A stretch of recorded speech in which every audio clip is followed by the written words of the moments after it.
Seguindo aqui então nossa linha de raciocínio, né? Então agora chegamos à idade escolar, né? Chegamos à hora de ir para a escola. E na escola a gente vai se deparar com muitas crianças, muitas ideias.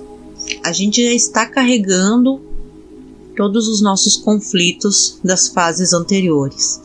E agora a gente vai se deparar com outras crianças que estão carregando também os seus próprios conflitos. Aqui nessa idade, a criança começa a ter a percepção do outro, né? Mas ainda assim, ela é focada nela mesma. E esse ser focada nela mesma é um estágio de desenvolvimento e aprendizado em que ela está focada nela mesma para ela entender como ela deve reagir ao mundo. Então aqui ela está muito preocupada com o que ela está aprendendo, com o que ela está entregando, ela está acolhendo, ela está tentando entender quem ela está criando todo o seu parâmetro de personalidade para entender como que funcionam as coisas, né? Então ela pode estar muito animada, como ela pode estar amedrontada. Se até aqui a experiência dela não foi muito boa, ela pode então já ter se tornado uma criança mais medrosa, uma criança menos atitude em relação ao outro, mais quietinha, mais na dela, né? Se ela for uma criança que foi estimulada corretamente, ela vai ter mais assertividade para se relacionar com o outro no colégio. No colégio também ela pode se deparar com professores com quem ela vai gostar, né? E professores que daqui a pouco não serão tão legais para ela. E isso poderá ser complicado para ela.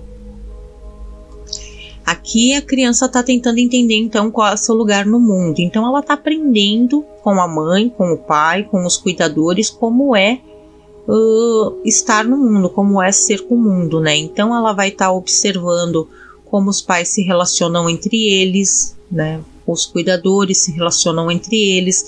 Ela vai estar observando tudo o que acontece à sua volta e ela vai estar colocando isso para dentro, né? Em algumas famílias aqui a criança pode estar começando a receber rótulos que ela poderá internalizar.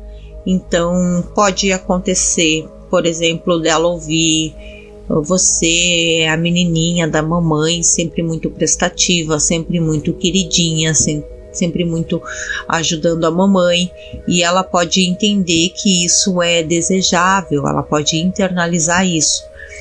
Ela aqui também pode receber profecias de vida, né? Ela pode ouvir coisas do tipo: quando você crescer você não vai ser nada, e isso pode entrar no sentimento dela. Ela pode interiorizar isso e mais tarde na vida adulta ela pode ser fiel à pessoa que lhe falou isso e levar essa mensagem ao pé da letra, né? Então é um processo inconsciente, entretanto é um processo que bloqueia ela. Ela conscientemente pode tentar estar fazendo as coisas, mas inconscientemente aquilo fica barrando ela a todo momento, porque ela está com aquilo muito forte na mente dela. Então aqui ela começa a perceber qual é o papel dela dentro dessa família. Então ela pode ser a escolhida para ser, por exemplo, o bode expiatório de um membro da família ou mais, né? Ela pode ser o confidente de um membro da família ou mais.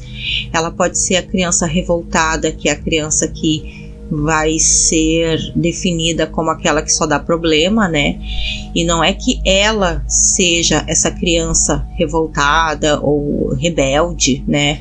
Não é que ela seja essa criança, é como ela recebe esse rótulo. E é assim que ela vai se perceber. Porque como a criança está bastante focada em formar sua identidade, ela está interessada em saber como funciona o mundo e como ela vai interagir com o mundo, ela vai se perceber a partir dos olhos dos seus cuidadores, normalmente do olho da mãe. Então, a maneira como a mãe a vê, a rotula, as coisas com quem ela recebe da mãe, vai ser o parâmetro dela de identidade dela.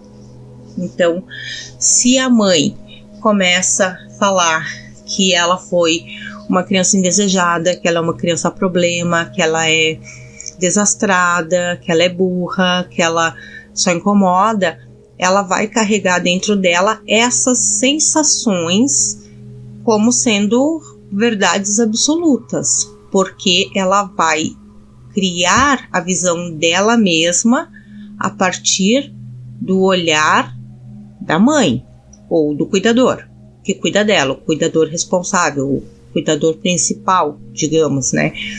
E assim ela internaliza o autoconceito dela mesma, que mais tarde, na vida adulta, ela poderá esquecer, conscientemente ela vai esquecer, talvez ela não tenha mais as lembranças, talvez ela tenha somente algumas lembranças, mas aquela sensação fica muito forte dentro dela, isso fica muito forte dentro dela. Pode ter até tido emoções, é provável que tenha tido emoções, né? Ela pode ter se sentido desamparada, e aí ela pode entender que ela é uma pessoa que não pode contar com ninguém, que ela não pode pedir ajuda. Se ela foi rotulada como uma criança que só incomoda, principalmente, eu não posso pedir ajuda, eu não posso contar com ninguém.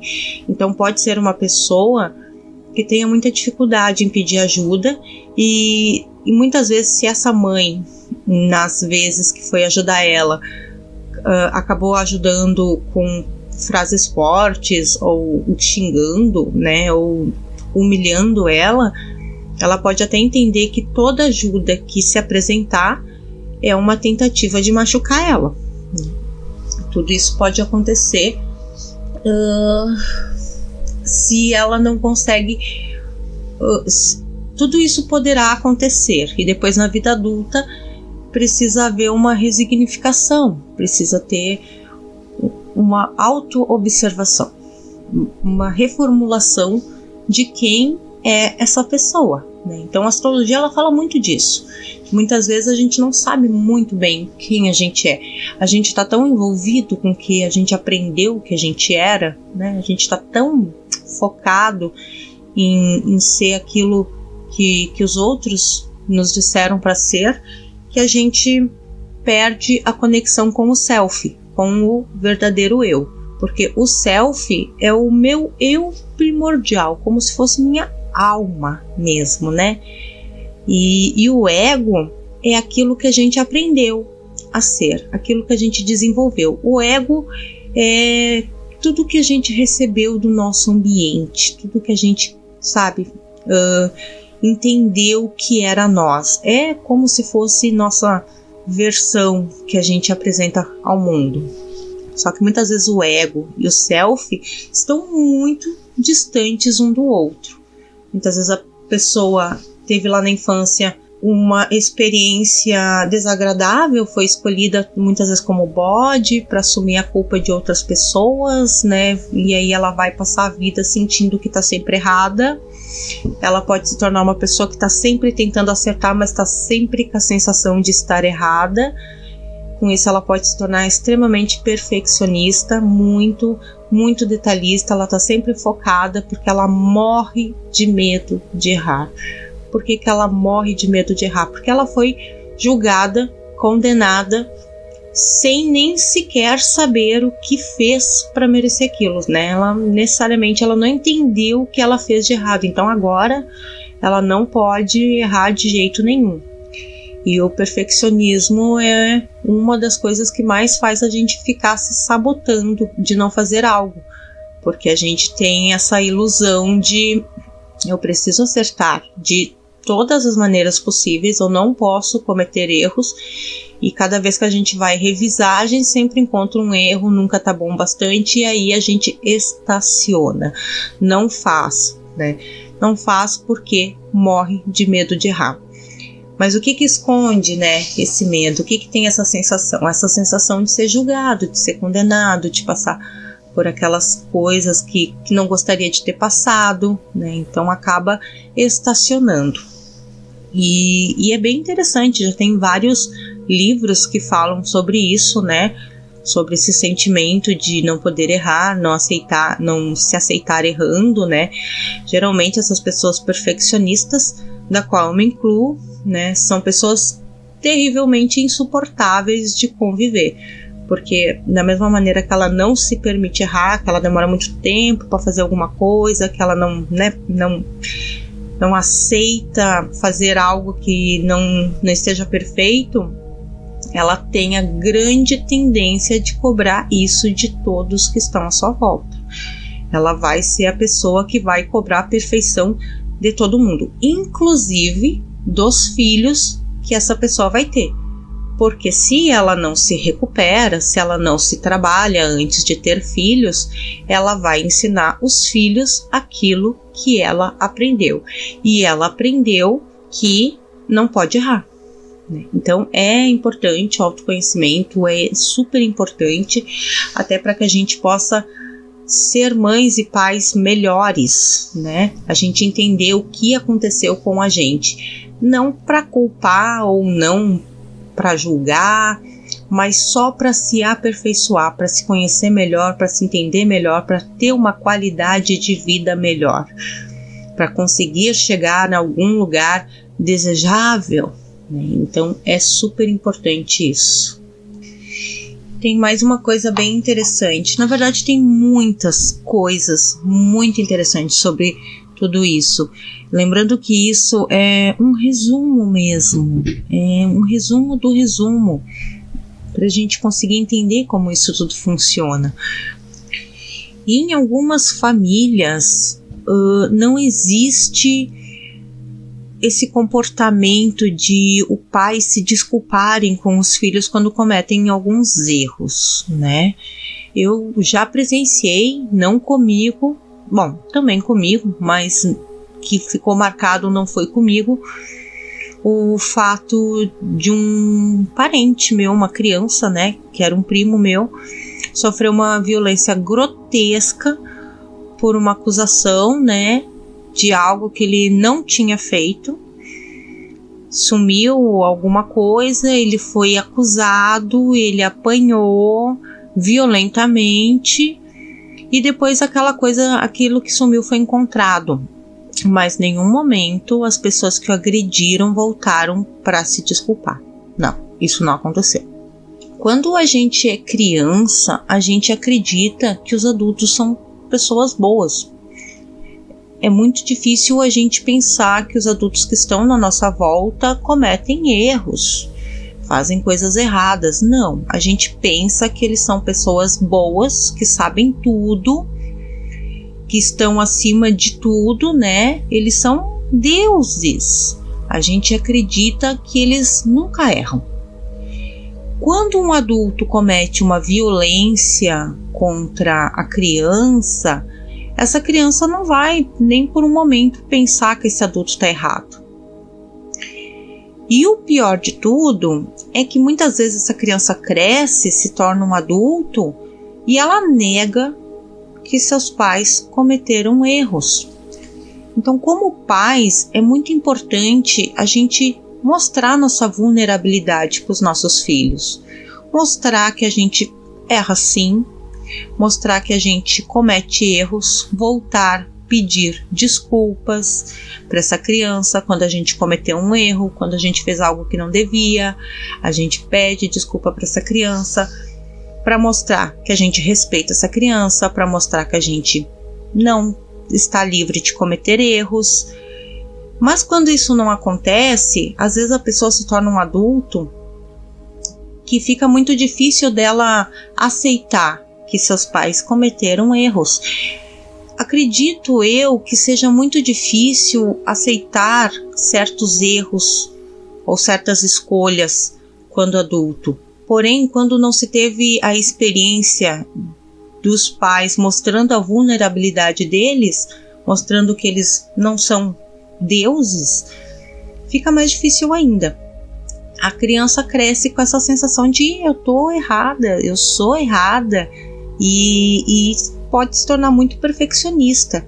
Inclusive pode transferir isso para os seus filhos. Eu estou acima de erros, eu não erro. Tornando esse ciclo muito maior do que precisava ser, né? Então, uma das coisas que a gente precisa reconhecer, e que não é fácil de reconhecer quando a gente vai entrar em autoconhecimento, é que sim, houve erros, e que erros da infância, enquanto a gente era um ser totalmente dependente dos cuidados dos outros, não eram erros nossos, eram erros das pessoas que a gente acreditava que eram perfeitas.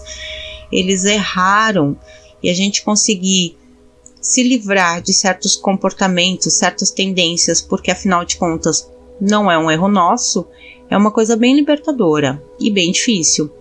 É um processo que demora bastante, a gente precisa estar com a gente durante um bom tempo e ser bem focado nisso. Então, as crianças, elas não acham que os adultos erram, e consequentemente, quando eles erram, elas vão culpar a si mesma com mais força ainda. Pois bem, chegando na adolescência, então, a gente começa a entender um processo de individualidade. A gente começa a se afastar dos nossos cuidadores e querer garantir a nossa identidade. A gente começa a procurar a nossa identidade. Muitas vezes nessa fase a gente começa a querer ser muito diferente dos nossos cuidadores. Então a gente acaba adotando posturas diferentes, procura novos modelos para poder copiar, procura novas pessoas para poder se espelhar, e a gente vai testar essa identidade através do grupo do qual estamos inseridos, né? Seja no grupo escolar ou grupo do bairro, outros grupos. Porém, a gente vai fazer todo esse questionamento, tudo isso que acontece com toda a trajetória inclusa. Então, se teve processos que não foram muito bons lá no início da vida, ou no meio da vida, na idade pré-escolar, tudo isso a gente está carregando dentro da gente como crenças, como aprendizados, né? E agora a gente vai procurar se afirmar levando em consideração essas crenças. É um período de mau humor extremo, né? Porque a gente não entende muito bem o que é, o que não é. É um período de muita ambivalência. O adolescente, ele fica com dois olhares, né? Muitas vezes querendo duas coisas completamente opostas ao mesmo tempo, oscilando entre um lado e o outro. É um período em que ele está tentando entender quem ele é. Ele está pensando o que vai fazer da sua vida, como vai viver, o que vai fazer dali para frente, né? É bem comum esse adolescente ficar pensando muito no que aconteceu atrás. Atrás ele não percebe muito, aquilo já está moldado nele. Ele entende que é dele. Ele só vai tentar agora se adaptar ao novo, ao que dá para... O que eu vou fazer, quem eu sou, quem são os meus modelos, quem são os meus espelhos, e a partir daí iniciar a vida adulta. Durante a vida adulta, a gente ainda tem fases de aprendizagens, a gente passa por muitas coisas no decorrer da vida. Esse processo inicial que acontece na infância, né, ele é apenas a base é até complicado de falar, né? Ele é a base, mas no decorrer da vida a gente vai entrar em muitas fases onde essa base vai ser questionada, e é bem comum por esse motivo as pessoas dizerem que um casal pode ter mais que um filho e cada um vai receber uma criação diferente, porque vai depender da fase que esses pais estão, dos interesses que esses pais estão, e muitas vezes a fase de vida, de aprendizado que o primeiro filho recebe, né, quando chega ao mundo, compartilha com o pai e a mãe, aquela primeira fase do pai e da mãe, não é a mesma que o terceiro filho ou o segundo filho, né? Então, enquanto adultos, a gente continua tendo fases, e na astrologia a gente chama isso de várias coisas, assim, como por exemplo o retorno de Saturno, que ocorre entre 28 e 31 anos, onde a gente tem uma fase ali onde tudo muda. Depois tem oposição de Urano, certo? Temos também a cada 12 anos o retorno de Júpiter, onde novas fases se iniciam. Então esse é um aprendizado realmente de uma vida inteira.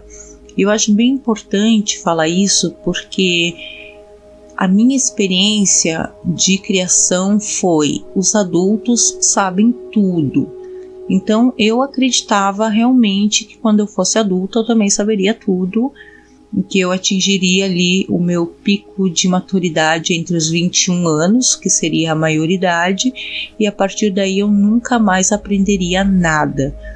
Foi assim que eu fui educada e foi nisso que eu acreditei. E com o decorrer da vida, hoje já com 40 anos, eu percebo que tudo isso não era verdade. Não era verdade mesmo. Inclusive foi até mesmo um atraso, porque até os 30 anos eu não me desenvolvi muito, foi muito pouco o meu desenvolvimento, porque eu acreditava que não teria mais nada para aprender. Mas com o decorrer da vida eu fui entendendo que os melhores aprendizados são realmente na vida adulta, porque são aprendizados que envolvem escolhas, onde quem vai poder escolher somos nós mesmos, envolve interesses, onde eu vou poder aprender coisas dentro do meu interesse, né? Então, na fase adulta, a gente está cheio de fases, cheio de novos aprendizados, cheio de novas possibilidades, que na infância a gente não teve escolha. O período da infância é um período onde a gente aprende aquilo que os nossos cuidadores entendem como certo, correto, ou recebe aquilo que eles podem nos dar. Já no período adulto, a gente vai ter fases de aprendizados, aperfeiçoamento de acordo com aquilo que faz parte dos nossos interesses ou também de acordo com consequências do que a gente vem plantando no decorrer da vida. Muitas vezes o aprendizado tem a ver com colher. Pessoas que às vezes tiveram um comportamento que não foi muito legal, que foi destrutivo ou autodestrutivo, vão no decorrer da vida colher a consequência de uma vida assim. Então ela vai passar pelo aprendizado para saber como se portar melhor. E é bem interessante que na vida adulta a gente tem essa possibilidade de perceber o quanto fez falta certos aprendizados, e aí a gente pode então correr atrás deles por nossa própria conta, podendo nos ensinar, podendo aprender, podendo escolher aprender aquilo que é relevante, que foi relevante, que precisava e não teve, mas que agora na vida adulta a gente tem a possibilidade de escolher e adotar ou aderir aquilo que nos fez tanta falta.